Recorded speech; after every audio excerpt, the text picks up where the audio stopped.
حضرت صالح علیہ السلام کی قوم، حضرت صالح نے تبلیغ شروع کی تو کہنے لگے پہلے معجزہ دکھاؤ.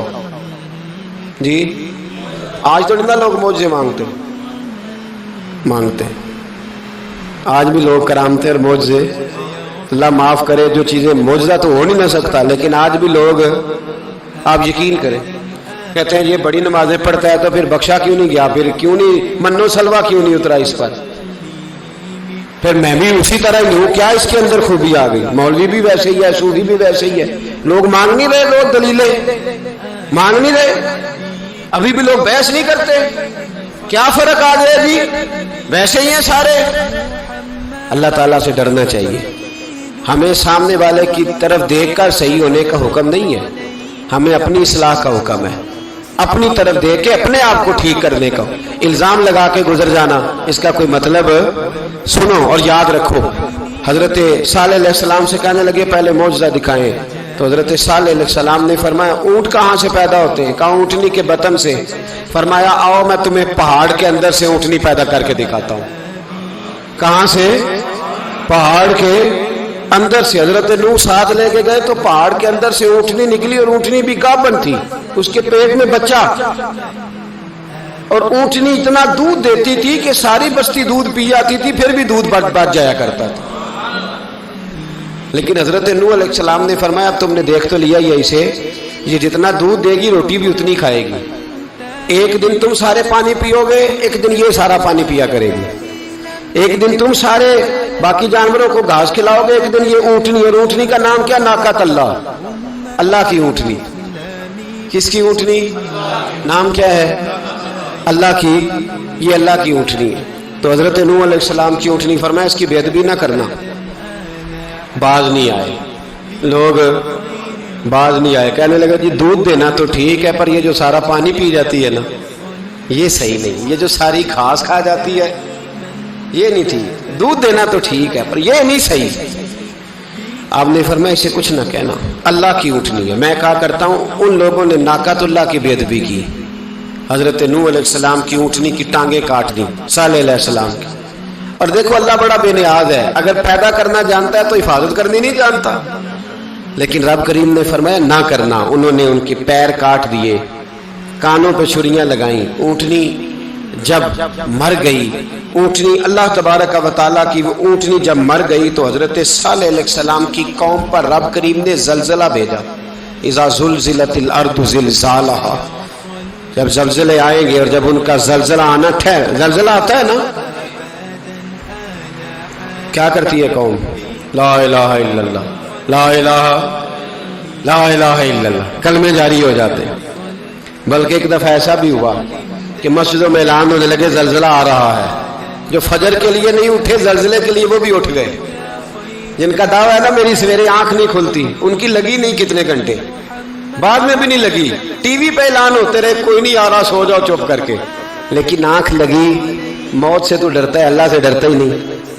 موت کا خوف ہے، رب کا نہیں. زلزلہ آیا، ساری قوم تباہ ہو گئی. بتاؤ اگر ناقۃ اللہ کی گستاخی ہو تو اللہ ناراض ہو جاتا ہے، اور اگر اولیاء اللہ کی ہو،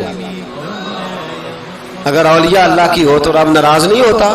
شرم نہیں آتی لوگوں کو داتا صاحب کی بے ادبی کرتے، شرم نہیں آتی لوگوں کو غوث اعظم کی گستاخی کرتے، حیا نہیں آتی جنہوں نے دین پھیلایا ان کی بے ادبی. میں درد سے کہتا ہوں، رو کے کہتا ہوں، اور اگر کلیجہ پھٹ سکے تو میں دکھاؤں زخم کتنے. ایک حج کے موقع پر ایک بابا جی، اس سال 4,80,000 روپے کا پرائیویٹ حج تھا، اور بابا جی کی کیفیت کمزور تھی، بیچارے بیمار تھے. اس کے باوجود وہ گئے. بوڑھے آدمی، جاگ کے بیٹھیے، بزرگ، اور کتنی مشکل ہے وہاں منا، مزدلفہ، عرفات، طواف زیارت، کتنا مشکل کام ہے طواف زیارت کرنا، طواف وداع کرنا. کس کٹھن سے حج کیا، بڑھاپے میں پیسے بھی لگائے. اور جب وہ روضہ رسول پہ گئے صلی اللہ اور انہوں نے جا کے نبی پاک صلی اللہ علیہ وسلم کے روزے کی طرف منہ کر کے درود شریف پڑھا تو ایک ملا نے اٹھ کے کہہ دیا تو مشرک ہے. تو میری روح کانپی. میں نے کہا تجھے شرم نہیں آئی، حیا نہیں آئی؟ اس کی عمر دیکھ، کس بڑھاپے میں کہاں سے چلا، کہاں آیا. یہ مشرک ہوتا تو کسی مندر میں جاتا، یہ مشرک ہوتا تو کسی گرجے میں جاتا. یہ مشرک نہیں، یہ مومن ہے. اور یہ وہ والا مومن ہے جس کے سینے میں دل جب دھڑکتا ہے تو خالی دھڑکتا نہیں، ساتھ وہ محمد عربی پہ درود و سلام بھی پڑھتا ہے. شرم نہیں آتی لوگوں کو؟ اتنی بڑی گستاخی کرتے ہیں. جو روضہ رسول پہ آیا مشرک ہے. میں نے تو ایک مولوی کو صاف صاف کہا تھا، میں نے کہا اگر میں مشرک ہوں تو نکالو، مشرک کا داخلہ تو یہاں ویسے ہی منع ہے. شرم نہیں آتی؟ اپنی زبان کا ایک پاس کرو کچھ. اتنا ظلم، اتنی بڑی فرقہ واریت امت میں، اتنا امت کو تقسیم کرتے ہو، تمہیں شرم نہیں آتی؟ جہاں سے اتحاد کا پیغام دینا چاہیے وہاں سے تم لوگوں کو فرقے کا پیغام دیتے ہو، ایک مقصود فرقے کی تبلیغ کرتے ہو. خدا را تو میں کہہ رہا ہوں ناقت اللہ کی بے ادبی پہ عذاب آتا ہے، تو اولیاء اللہ کی بے ادبی پہ نہیں آتا. داتا صاحب ساری زندگی کی تبلیغ کرتے رہے، ایک آدمی نے اٹھ کے کہہ دیا جناب وہ تو شرک کا اڈا ہے، تو رب کریم ناراض نہیں ہوتا ان باتوں سے؟ ہمیں خیال کرنا چاہیے، اللہ سے ڈرنا چاہیے. ان چیزوں سے عذاب آتا ہے اور آ رہا ہے. اللہ تعالی ہمیں محفوظ فرمائے. اللہ ہمیں اس سے، قوم لوط پہ بھی عذاب آیا. ہم جنس پرستی، مرد مردوں سے بدکاری کرتے ہیں. حضرت نوح نے سمجھایا کہ یہ کام درست فطرت کے خلاف ہے، یہ کام درست نہیں. جب انسان یہ کام کرتا ہے تو زمین اور آسمان کانپتے ہیں.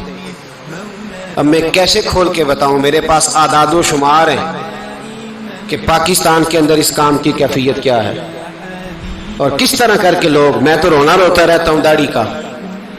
لوگ کئی دفعہ کہتے ہیں حضرت صاحب پہلے بھی آئے تھے تو داڑھی کی بات، پھر بھی آئے تو داڑھی کی بات. تو میں رونا روتا ہوں، اس لیے روتا ہوں کہ جو کلین شیو نوجوان ہوتا ہے وہ امرد کے حکم میں، اس پر وہی حکم لگتا ہے جو عورت پہ لگتا ہے. اس کے ساتھ مرد کا اٹھنا بیٹھنا اسی طرح ناجائز ہے جس طرح عورت کے ساتھ. حضرت جنید بغدادی رحمت اللہ تعالیٰ علیہ کے سامنے ایک شخص نے کہا وہ کتنا خوبصورت نوجوان جا رہا ہے، تو آپ فرمانے لگے تو حافظ قرآن نہیں؟ کہا ہاں. فرمانے لگے جا اپنے حفظ کی خیر بنا. وہ شخص کہتا ہے میں نے اس بغیر داڑھی والے کلین شیو نوجوان کو بری نظر سے دیکھا، مجھے قرآن پاک ہی بھول گیا، سارا قرآن پاک بھول. اور کتنے سال میں دعائیں کرتا رہا، بیت اللہ کے طواف کرتا رہا، میں یاد بھی کرتا تو نہیں ہوتا. کیسے؟ اب تو ہمارا نعت کہاں بیوٹی پارلر سے ہو کے آتا ہے. ہم کسی اور کو کیا پیغام دیں؟ وہ پیغام، وہ نظام، وہ طریقہ کار جس کا حکم تھا شریعت میں. قوم لوط پر عذاب آیا. صحیح بیٹھتے ہوں گے بچے جو موٹر سائیکلوں پہ بیٹھتے ہیں. میں نے گجرانوالہ کی سڑکوں پہ بچوں کو، نوجوانوں کو جو تماشے کرتے سر عام دیکھا ہے تو مجھے ڈر لگتا ہے. اور کوئی روکنے والا نہیں، شغل ہو رہا ہے، ہنس رہے ہیں اور سامنے عورتیں بھی ہیں، سب ہو رہا ہے. کتنی تکلیف کی بات. حضرت نوح کی قوم یہ کام کرتی تھی، قرآن پاک نے بیان کیا ہے. حضرت نوح نے سمجھایا، فرمایا رب کریم نے تمہیں اپنی خواہش پوری کرنے کے لیے جائز طریقہ عطا فرمایا، عورتوں سے نکاح کرو، اور اس نکاح کی برکت سے جو اللہ تمہیں اولاد دے گا اس کو اللہ تبارک و تعالیٰ تمہارے لیے باعث بخشش بھی فرمائے گا. لیکن جب قوم نہ مانی تو جو قوم میں لوط کا عمل کرے اس کا علاج قرآن نے بیان فرمایا کہ آسمان سے پتھر برسیں گے. پھر پتھر برسے اور جن کے بڑے بڑے اچھے دماغ تھے ان کے دماغ چکنا چور کر دیے گئے، تباہ کر دیے گئے، ان کے دماغ زمین پر بچھاڑ دیا گیا. اللہ مہلت دیتا ہے 1500 سال. کوئی آدمی اپنی سمارٹنس پہ خوش نہ ہو جائے کہ 20 سال ہو گئے میں تو نافرمانی بھی کر رہا ہوں، روٹی بھی پک رہی ہے، میں تو حرام بھی کھا رہا ہوں، پھر بھی سب ٹھیک ہے. 1500 سال مہلت دی. پھر حضرت نوح کہنے لگے اللہ میں نے تو بڑا سمجھایا، نہیں باز آتے. تو رب کریم نے فرمایا کشتی بناؤ. اللہ کے پیغمبر کشتی بنانے لگے تو قوم مذاق اڑانے لگ گئی. اب کیا کرنے لگے ہو؟ اب کشتی بنانے لگے ہو، خیر تو ہے، قوم مذاق اڑا رہی ہے. حضرت نوح علیہ السلام کا آپ نے کشتی بنائی، پانی کہاں سے نکلا؟ نہ بارشیں ہوئی نہ سیلاب آئے. ایک تندور تھا اس کے اندر سے پانی نکلنا شروع ہو گیا. کبھی تندور سے بھی پانی نکلا ہے، پر جب نکالنے والا چاہتا ہے تو وہاں سے بھی ایک تندور سے پانی نکلا. اتنا نکلا، اتنا نکلا، اتنا نکلا کہ قوم ساری ڈوب گئی. قرآن مجید کے صفحات شہادت دیں گے کہ حضرت نوح کی قوم کا بچہ بچہ بہہ گیا. بچے صرف وہ تھے جو حضرت نوح کے ساتھ ہو گئے، تباہ ہو گئی۔ اللہ بے نیاز ہے، بے نیاز۔ 1500 سال مہلت ملے اور تو پھر بھی کہے رب بڑا کریم ہے، معاف کر دے گا۔ 1500 سال تجھے گنجائش دے اور تو کہے کوئی نہیں، بات معافی ملنی چاہیے ابھی بھی۔ میرے بھائی